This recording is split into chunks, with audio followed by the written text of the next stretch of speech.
De temps à autre, d'éloquentes maximes religieuses apparaissent pour devenir très populaires. Mais combien de personnes vivent réellement selon ces dictons? L'un des thèmes religieux les plus fréquemment répétés ces derniers temps est la foi plutôt que la peur.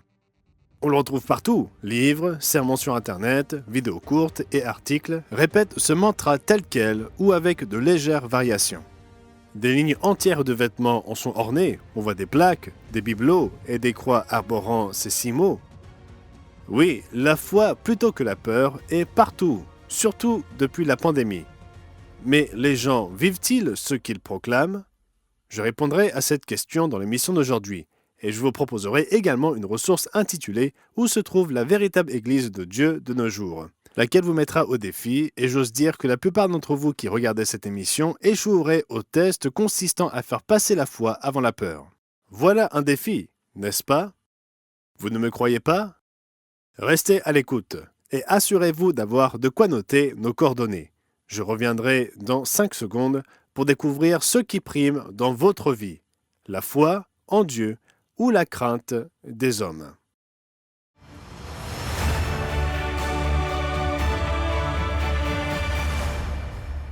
Nous vous souhaitons à tous une chaleureuse bienvenue de la part de toute l'équipe du Monde de demain.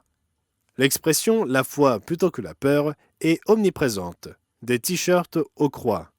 Cependant, lorsqu'il s'agit d'obéir à Dieu, la crainte des hommes prend souvent le dessus. La Bible regorge d'exemples de personnes qui ont cédé à la peur, mais aussi de celles qui l'ont surmontée.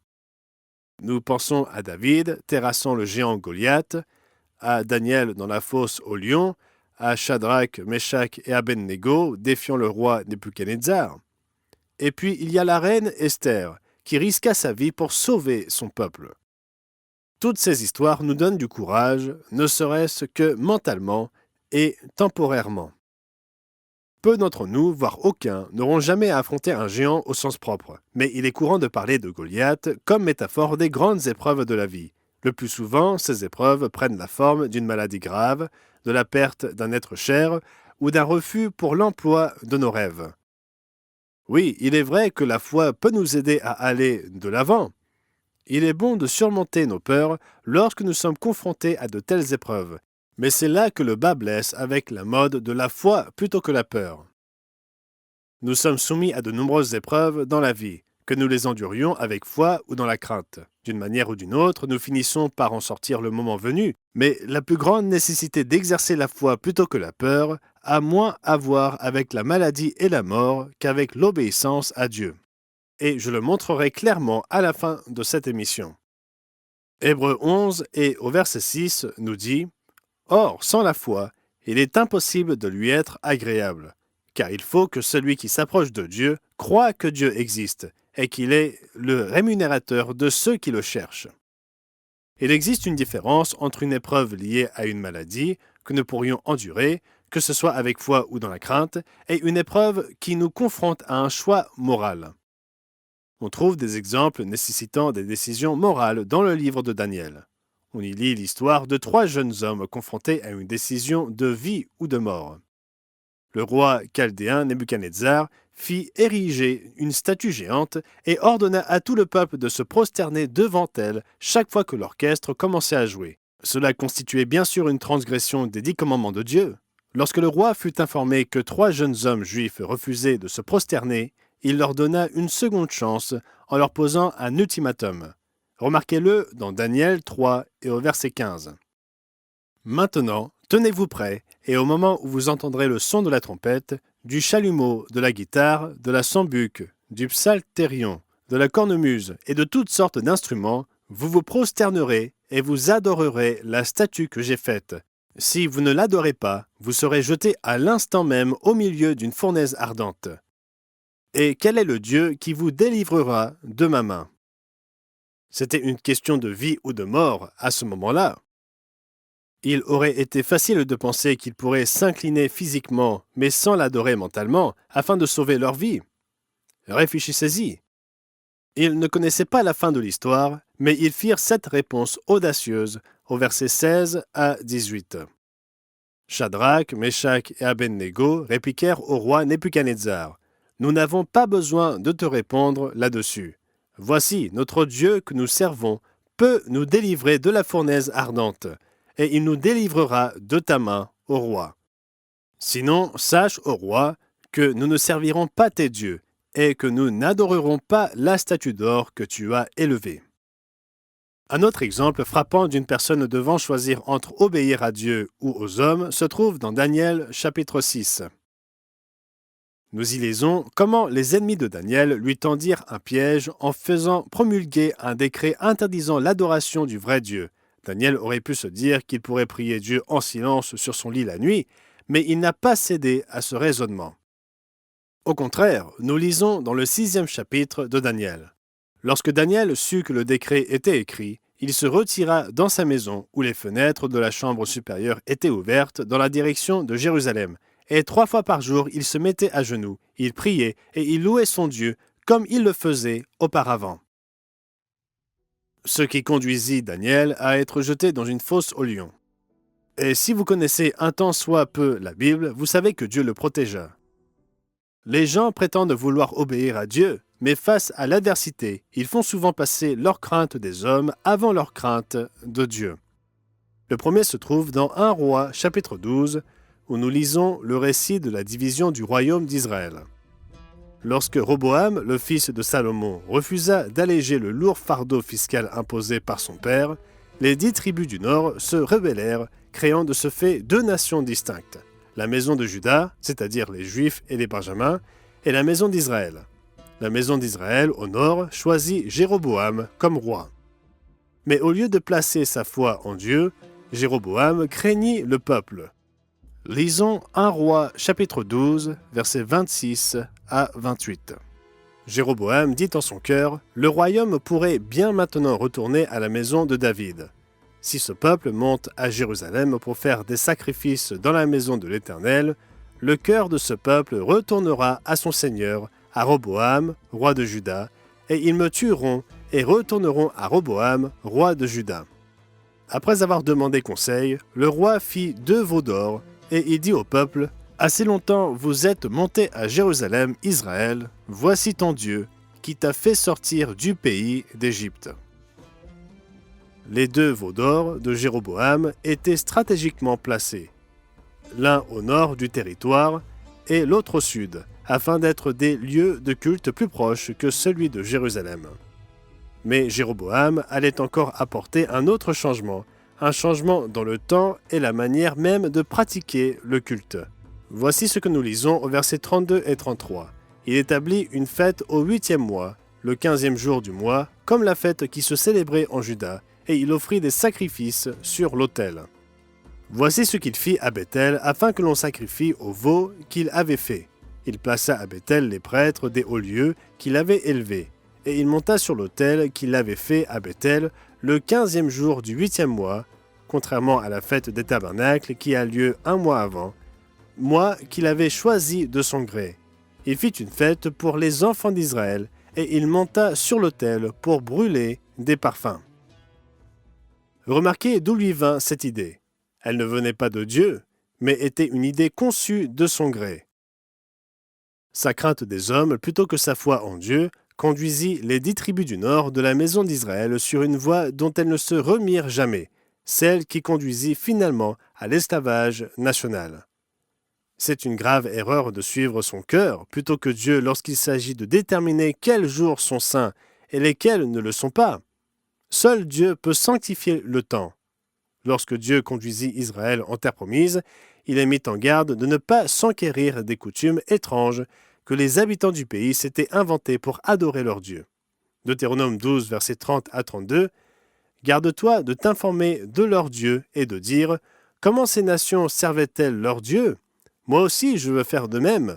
Tu n'agiras pas ainsi à l'égard de l'Éternel ton Dieu, car elles servaient leur Dieu en faisant toutes les abominations qui sont odieuses à l'Éternel, et même elles brûlaient au feu leurs fils et leurs filles en l'honneur de leur Dieu. Vous observerez et vous mettrez en pratique toutes les choses que je vous ordonne. Vous n'y ajouterez rien, et vous n'en retrancherez rien. » L'exemple d'un roi de l'Antiquité peut sembler trop éloigné de votre quotidien, alors revenons à une réalité plus concrète. Le deuxième exemple, qui est le récit du péché d'Adam et Ève, est plus qu'une simple histoire pour enfants. Une leçon que nous pouvons en tirer est qu'Adam était plus intéressé à plaire à sa femme qu'à plaire à Dieu. Il est dit dans 1 Timothée 2, verset 14, qu'Adam n'a pas été séduit par Satan. Oui, Adam savait ce qu'il faisait, alors pourquoi mangea-t-il du fruit? On ne nous dit pas comment Ève l'incita à prendre cette décision désastreuse, que ce soit par ses charmes ou en ne lui laissant aucun répit tant qu'il n'eût pas cédé. Ce qui est certain, c'est qu'il était plus intéressé à faire plaisir à son épouse qu'à Dieu. Il est facile de dire « la foi plutôt que la peur », mais votre foi en Dieu est-elle plus grande que votre peur de contrarier votre conjoint? Jésus nous dit dans Luc 14, versets 26, 27 et 33. « Si quelqu'un vient à moi sans me préférer à son père, à sa mère, à sa femme, à ses enfants, à ses frères et à ses sœurs, et même à sa propre vie, il ne peut être mon disciple. Et quiconque ne porte pas sa croix et ne me suit pas, ne peut être mon disciple. Ainsi donc, quiconque d'entre vous ne renonce pas à tout ce qu'il possède, ne peut être mon disciple. » Chers amis, comprenez-vous la gravité des paroles de Jésus? Qui semble le plus important dans votre vie? Qui aimez-vous le plus? Avez-vous foi en Dieu ou craignez-vous votre conjoint, votre famille, vos collègues? Peu de gens sont prêts à sortir de leur zone de confort pour obéir pleinement à leur Créateur. Comme nous l'avons vu plus tôt dans cette émission, 3 hommes ont fait passer la foi avant la peur. Ils s'appelaient Shadrach, Meshach et Abednego. Ils refusèrent de se prosterner devant la statue d'or du roi Nebuchadnezzar. Un autre était Daniel qui fut jeté dans une fosse aux lions affamé. Même s'il est peu probable que vous ayez à affronter littéralement une fournaise ardente ou une fosse aux lions, vous avez déjà dû prendre d'autres décisions difficiles. Par exemple, vous êtes-vous déjà demandé pourquoi la fête la plus sacrée du christianisme dominant porte le nom d'une déesse païenne de la fertilité? Pourquoi est-elle célébrée avec des symboles de fertilité, tels que des œufs et des lapins? Pourquoi la naissance de Jésus est-elle célébrée le jour de l'anniversaire du dieu soleil Mitra? Pourquoi ceux qui se disent chrétiens observent-ils ces jours qui ne figurent nulle part dans la Bible? Et pourquoi la plupart de la chrétienté rejette-t-elle les jours que Jésus, ses apôtres et ses disciples du 1er siècle observaient? Pourquoi la plupart des églises observent-elles le premier jour de la semaine, le dimanche, alors que Dieu nous a commandé de sanctifier le 7e jour de la semaine, depuis le coucher du soleil du vendredi soir au coucher du soleil du samedi soir? Voici 3 justifications erronées que les gens utilisent pour contourner ces contradictions bibliques. Justification erronée numéro 1. Le sabbat et les jours saints bibliques étaient réservés aux Juifs. Ce n'est pas l'avis de Jésus. En réponse aux pharisiens qui tentaient d'imposer à Jésus et à ses disciples leurs traditions humaines et excessivement restrictives, nous lisons dans Marc 2, versets 27 et 28. Puis il leur dit, « Le sabbat a été fait pour l'homme, et non l'homme pour le sabbat, de sorte que le Fils de l'homme est maître même du sabbat. » Notez que Jésus est le maître du sabbat, et non d'une chose inexistante. Et quand est-ce que ce jour dont il est le maître fut-il sanctifié? Genèse chapitre 2 et au verset 2 et 3. Dieu acheva au 7e jour son œuvre qu'il avait faite, et il se reposa au 7e jour de toute son œuvre qu'il avait faite. Dieu bénit le 7e jour et il le sanctifia. En d'autres termes, il l'a mis à part comme saint. Parce qu'en ce jour, il se reposa de toute son œuvre qu'il avait créée en la faisant. Nous voyons donc que le sabbat fut institué dès la création pour le bénéfice de l'homme, bien avant l'existence des Juifs. Par conséquent, l'argument selon lequel le sabbat aurait été institué uniquement pour les Juifs est manifestement faux. En ce qui concerne les jours saints et les fêtes annuelles de culte divin mentionnées dans la Bible, Paul rappela à l'Église de Corinthe, composée de non-Juifs, la signification de la Pâque, puis il leur rappela d'observer les jours des pains sans levain, qui suivent immédiatement la Pâque. 1 Corinthiens 5, versets 7 et 8. Car Christ, notre Pâque, a été immolé. Célébrons donc la fête, non avec du vieux levain, non avec un levain de malice et de méchanceté, mais avec les pains sans levain de la pureté et de la vérité. Une deuxième justification erronée est la suivante. Les 10 commandements furent remplacés par la grâce. C'est un sujet très vaste, celui de la loi et de la grâce. Alors allons droit au but. Passez en revue la liste des 10 commandements. Lesquels ne devons-nous pas respecter? Est-il acceptable d'avoir un autre Dieu avant le vrai Dieu? D'utiliser des idoles pour adorer Dieu? D'utiliser le nom de Dieu à la légère? De déshonorer ses parents? De tuer, commettre l'adultère, voler, porter de faux témoignages et convoiter ce qui appartient à son prochain? Non, chers amis, ceux qui proclament que les commandements ont été abolis confirment que seulement l'un des 10 leur pose un problème, celui qui concerne le sabbat. Il est vrai que certains argumentent également autour de celui qui interdit les idoles, mais ils ne trouvent rien à redire au sujet des autres. Réfléchissez-y. En d'autres termes, ils disent « Dieu, tu t'en es bien sorti. Tu as eu 9 bons commandements sur 10. » ou dans certains cas 8 sur 10. Quelle absurdité! Ensuite, il y a, justification erronée numéro 3, peu importe les jours que nous observons, tant que nous le faisons pour Jésus. Alors, chers amis, où trouve-t-on cela dans les Écritures? Et pourquoi ne pas simplement observer les jours que Jésus observait? Le fait est que la majorité des chrétiens choisissent d'observer des jours qu'ils se sont eux-mêmes inventés, tout comme l'a fait Jéroboam. Permettez-moi de vous rappeler le passage que nous avons lu plus tôt dans cette émission. 1 Roi chapitre 12 et au verset 33. « Et il, le roi Jéroboam, monta sur l'autel qu'il avait fait à Béthel, le 15e jour du 8e mois qu'il avait choisi de son gré. » Lisez les livres 1 et 2 des rois et découvrez comment cela s'est terminé. Alors pourquoi les êtres humains n'obéissent-ils pas simplement à Dieu et n'observent-ils pas les jours qu'il a désignés? Pourquoi ceux choisis par l'empereur Constantin et d'autres hommes arrogants et rebelles? Et cela m'amène à vous. Avez-vous la foi nécessaire pour obéir à Dieu? Ou craignez-vous les hommes, votre employeur, vos amis, vos voisins ou votre famille? Regardez-vous dans le miroir? Posez-vous cette question et soyez honnête avec vous-même. Des historiens très respectés, tels que J.C. Lyman Helbert, expliquent la transition qui s'est opérée depuis le christianisme originel.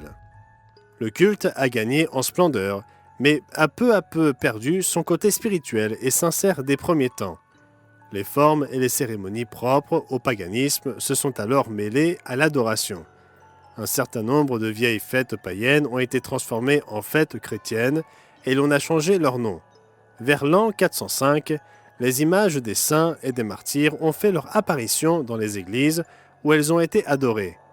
Le culte de la Vierge Marie a ainsi pris la place de celui de Vénus et de Diane.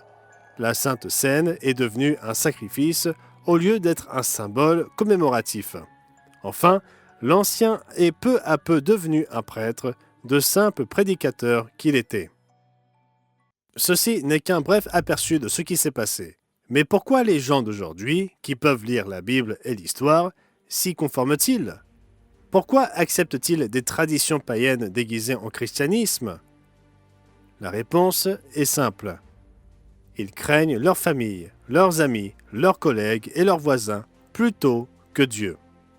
Ils craignent d'être rejetés par leurs proches. L'homme ou la femme qui sait qu'il est mal de suivre une tradition non biblique craint de créer des remous dans son foyer si son conjoint n'est pas arrivé à la même conviction. Il peut craindre de perdre son emploi parce qu'il observe le sabbat biblique.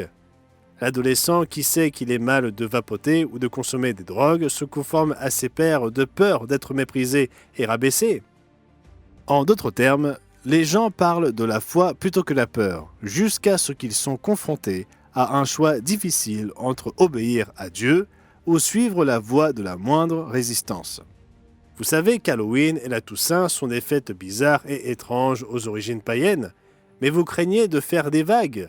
Il est plus facile de faire plaisir à ses amis et à ses voisins que de s'engager dans la foi. Vous savez que Noël est une imposture aux origines païennes, mais ne pas participer à la fête de Noël pourrait compromettre une future promotion. Et qui est prêt à s'attirer les foudres de son conjoint? La réponse est simple. La foi plutôt que la peur, cela semble bien à beaucoup, jusqu'à ce qu'il s'agisse d'obéir à Dieu. Si vous voulez vraiment découvrir où le Christ œuvre aujourd'hui, il est temps de mettre de côté votre peur et d'avancer dans la foi. L'Église du Dieu vivant a des congrégations dans de nombreux pays à travers le monde et nos ministres sont là pour vous servir, mais nous n'allons que là où nous sommes invités. Si vous souhaitez en savoir plus sur l'Église fondée par Jésus, faites-le nous savoir en nous appelant, en nous écrivant ou en vous rendant sur notre site Internet.